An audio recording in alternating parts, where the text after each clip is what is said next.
старый и похотливый князь. Вырезали большое количество эротических и чувственных сцен. Не получилась комедия. То, что мне по-настоящему понравилось в этом спектакле, извращаться над Островским, Чеховым, предельно пошло.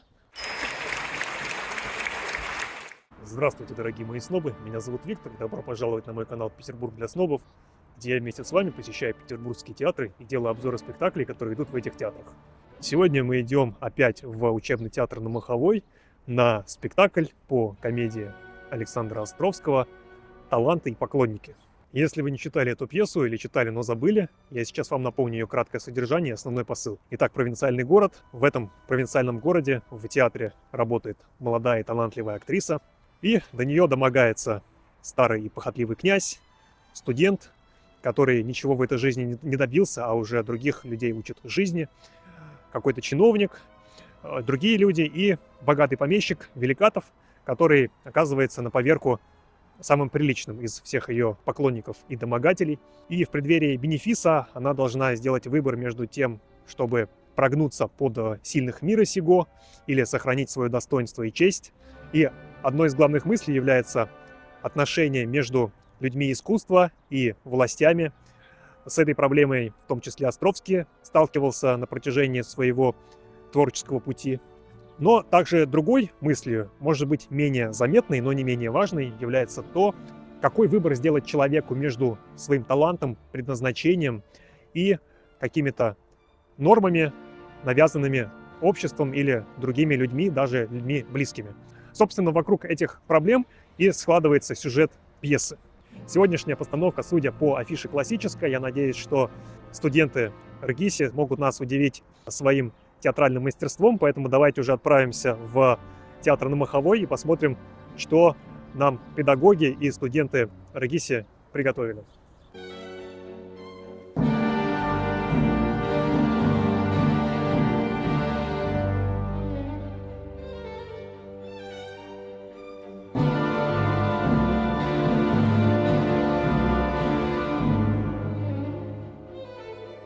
И поступил благородно.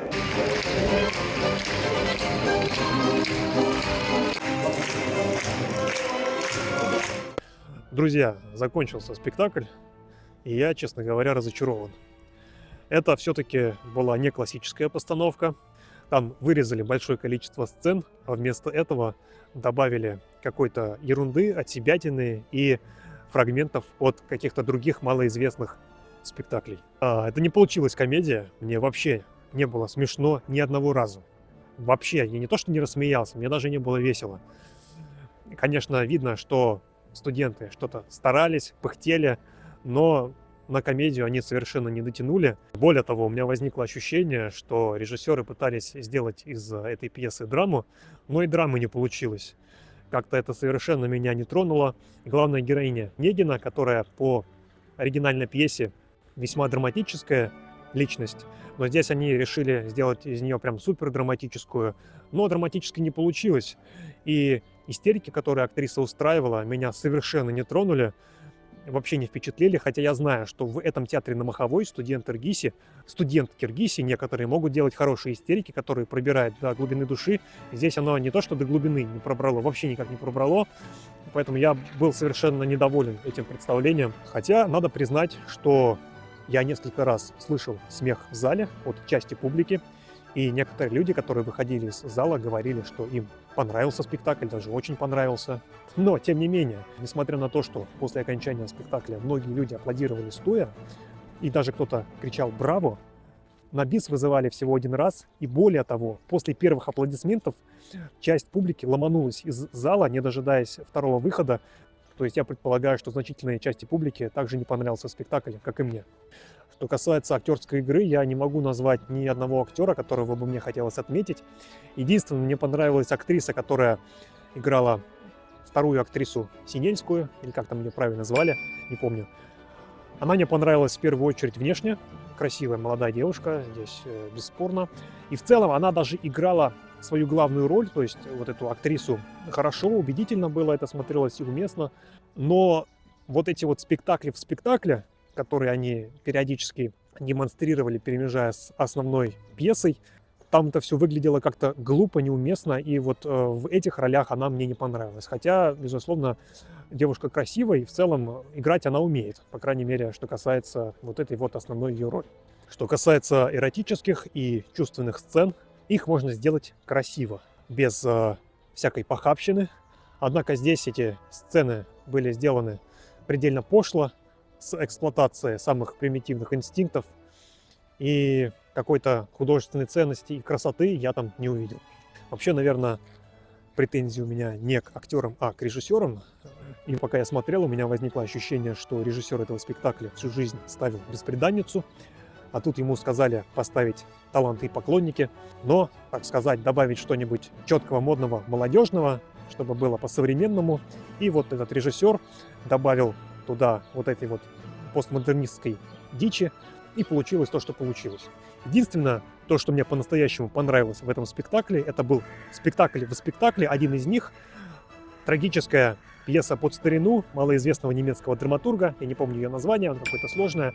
Там было все прилично, по классике, красиво. И это, пожалуй, единственное место, которое мне понравилось без оговорок. Вообще, у меня такая мысль возникла, а для чего делать в спектакле еще другие спектакли, добавлять какую-то отсебятину, добавлять какой-то карнавал, какой-то непонятный движ на сцене. Скорее всего, это связано с тем, что надо всех актеров пристроить куда-то, дать им место на сцене, чтобы они там постояли хотя бы. Ну, конечно, придется так делать, если набрали в группу 30 человек. Как можно 30 человек в одной группе актерской, их всех обучить? Это что должен быть за спектакль, на котором всем 30 людям можно дать какие-то роли, пусть даже эпизодические, но осмысленные, а не просто, чтобы они стояли как статисты.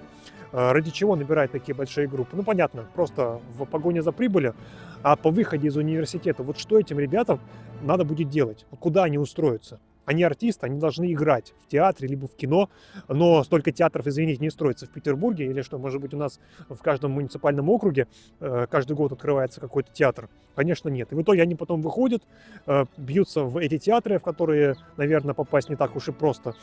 Кстати, мы об этом уже рассуждали в предыдущем видео. И потом они идут то ведущими на корпоративы и свадьбы, то продают всякое барахло в метро в час пик, да, и еще какими-то занимаются делами. Но мне кажется, что артист должен играть на сцене. И, конечно, если набирать такое количество человек только в одной группе, в одном театральном вузе 30 человек, то, конечно, и потом приходится извращаться над Островским, Чеховым и добавлять вот этот карнавал в представление. Если вы из этой среды, может быть, вы понимаете больше, можете объяснить, зачем 30 человек на одном курсе у одного мастера, то об этом напишите. Я лично этого не понимаю, и я против такого подхода. Поэтому я не могу рекомендовать вам этот спектакль. Оценил бы я его на 5 из 10. Если вам мое видео понравилось, то поставьте лайк, напишите комментарий.